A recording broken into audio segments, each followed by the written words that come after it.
یہ جو چیزیں آپ نے بتائی سارے پوائنٹ، یہ ساری چیزیں اسلام میں لکھی ہوئی یہ لکھی ہوئی ہے نا، تبھی تو ہمیں پتا چلا کہ یہ اللہ کی کتاب نہیں ہو سکتی،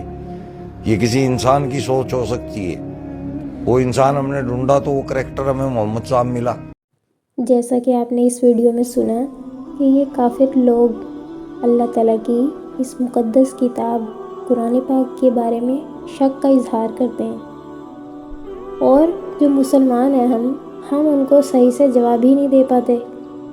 جبکہ اس بات کا جواب اللہ تعالیٰ نے قرآن پاک میں ہمیں پہلے سے ہی دے دیا، تاکہ جب بھی کوئی کفار ہم سے اس طرح کا سوال کرے تو ہم اس کو یہ جواب دے سکیں۔ تو میں آپ کو قرآن پاک کی ایک آیت بتاتی ہوں، اس کا ترجمہ ہے: اگر تمہیں اس کتاب کے بارے میں کوئی شک ہے جو ہم نے اپنے خاص بندے پر نازل فرمائی ہے تو تم اس جیسی ایک صورت بنا لاؤ اور اللہ کے علاوہ اپنے سب مددگاروں کو بلا لو اگر تم سچے ہو۔ سورہ بقرہ آیت نمبر 23۔ جیسا کہ اس آیت میں ارشاد فرمایا گیا ہے، اگر ان کافروں کو اس کلام کے بارے میں شک ہے تو ان سے کہو کہ وہ بھی اس جیسی صورت لے آئیں۔ اگر ان کو اس کلام کے بارے میں یہ شک ہے کہ یہ اللہ تعالیٰ کا کلام ہے یا نہیں ہے تو وہ بھی اس جیسی ایک صورت بنا لیں۔ اور اس کی اگلی ہی آیت میں اللہ تعالیٰ نے یہ بتا دیا ہے کہ وہ ہرگز ایسا نہیں کر سکتے، وہ اس جیسی کوئی صورت نہیں لا سکتے کیونکہ وہ سچے نہیں ہیں۔ یہ کافر یہ گمان کرتے ہیں کہ یہ کلام اللہ تعالیٰ کا اتارا ہوا نہیں ہے بلکہ یہ کسی انسان کی اپنی سوچ ہے، جبکہ یہ کلام اللہ تعالیٰ کا اتارا ہوا اگر نہیں ہے تو اس جیسی ایک صورت یا ایک آیت بھی یہ کافر خود نہیں بنا سکتے، اس بات کا اظہار بھی یہ خود اپنی زبان سے کرتے ہیں۔ یہاں پہ کافروں کی بات کی گئی ہے، لیکن ہم مسلمان ہو کے ہم اپنے رب کے ہونے پہ یقین ہی نہیں کرتے۔ وہ یقین کیسا کہ جس میں ہم پہ کوئی مشکل آئے، کوئی پریشانی آئے تو ہم اس رب پہ ایمان اور یقین کو ہی چھوڑ دیں، اور ہم یہ بھول جائیں کہ کوئی ہے جو اس دنیا کو چلا رہا ہے، جس نے ہمیں پیدا کیا ہے، جو ہمیں یہاں تک لے کے آیا ہے، جو ہمیں روز رزق دیتا ہے۔ اللہ تعالیٰ کو جتنی ہماری چاہتوں کی، ہماری خوشیوں کی پرواہ ہے اتنی اور کسی کو بھی نہیں ہے۔ ہمیں لگتا ہے کہ ہم اگر کوئی چیز اللہ تعالیٰ سے مانگ رہے ہیں، وہ ہمیں دے نہیں رہا، وہ ہم پہ ظلم کر رہا ہے، لیکن ایسا نہیں ہے۔ اس کو پتہ ہے کہ کون سی چیز آپ کے لیے کب بہتر ہے۔ آپ اپنے رب پہ یقین کرنا سیکھیں، لیکن جب انسان سے کوئی چیز اللہ تعالیٰ دور کر دیتے ہیں یا پھر اس کو کوئی چیز نہیں مل رہی ہوتی، وہ کوشش پہ کوشش کر رہا ہوتا ہے تو وہ بدگمان ہونے لگ جاتا ہے، بلکہ اس کو اللہ تعالیٰ کے ہونے پہ، دعاؤں کے قبول ہونے پہ شک ہونے لگ جاتا ہے، اور پھر وہ قرآن پاک کو اور احادیث کو بھی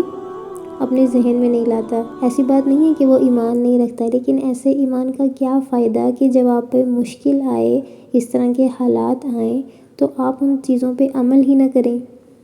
اگر آپ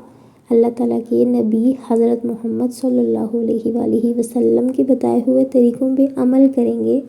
جیسے انہوں نے بتایا ہے کہ آپ پہ جب بھی کوئی آزمائش آئے، کوئی بھی مشکل وقت آئے تو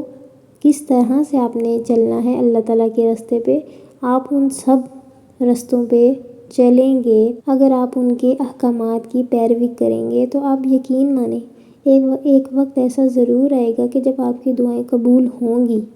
آپ کو اللہ تعالیٰ ہر اس چیز سے نواز دیں گے جس کے لیے آپ نے محنت کی ہوگی، جس کے لیے آپ نے اللہ تعالیٰ کو راضی کیا ہوگا،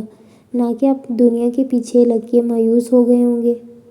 تو آپ اپنے رب پہ یقین رکھیں، وہ جو بھی کرتا ہے آپ کی بہتری کے لیے کرتا ہے،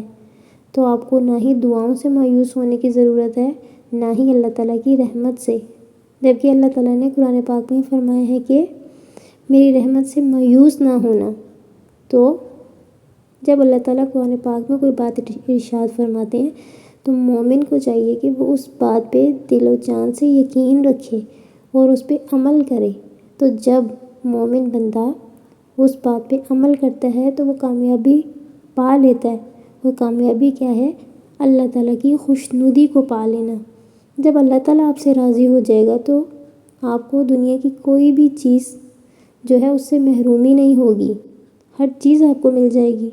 لیکن اس سے پہلے شرط یہ ہے کہ آپ بھی اللہ تعالیٰ کے احکامات کو مانیں، اس پہ یقین رکھیں، اس پہ اعتماد رکھیں، اس کو پیار سے پکاریں، اس کو اپنی ہر کام میں اس کو یاد رکھیں،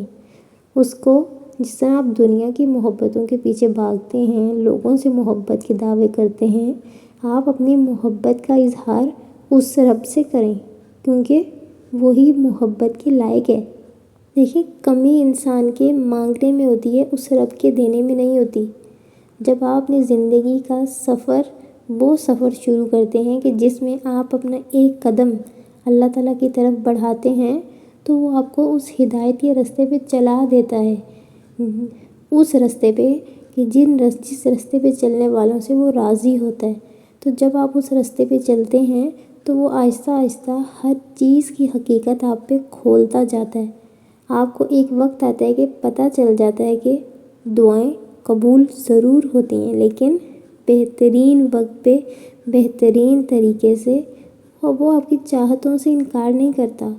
وہ بہترین وقت کے لیے بہترین طریقے سے آپ کو وہ چیز عطا کرنے کے لیے رکھ دیتا ہے۔ وہ آپ کا صبر نہیں آزماتا، بلکہ وہ آپ کو سکھاتا ہے۔ جب آپ سیکھ جاتے ہیں، آپ سمجھ جاتے ہیں، تو وہ آپ کو ہر چیز لوٹا دیتا ہے اور بہترین انداز میں لوٹاتا ہے۔ اور اگر آپ چاہتے ہیں کہ آپ کی دعائیں قبول ہوں، اللہ تعالیٰ آپ کو اور نوازے، تو آپ اپنی زندگی میں شکر کو شامل کریں، چھوٹی سے چھوٹی نعمت اور بڑی سے بڑی نعمت پہ اللہ تعالیٰ کا شکر ادا کریں، اور دل سے شکر ادا کریں، اور دل سے اس بات کو تسلیم کریں کہ یہ سب اسی کی عطا ہے، اس میں آپ کا کمال نہیں ہے۔ اگر آپ کا کمال ہوتا تو آپ زندگی میں پہلے ہی کامیابی حاصل کر چکے ہوتے۔ اس راستے پہ، اس نیکی کے راستے پہ چلنے کے بعد ہی آپ کو یہ کامیابیاں کیوں ملی؟ کیونکہ یہ اللہ تعالیٰ کی رحمت ہے آپ پہ۔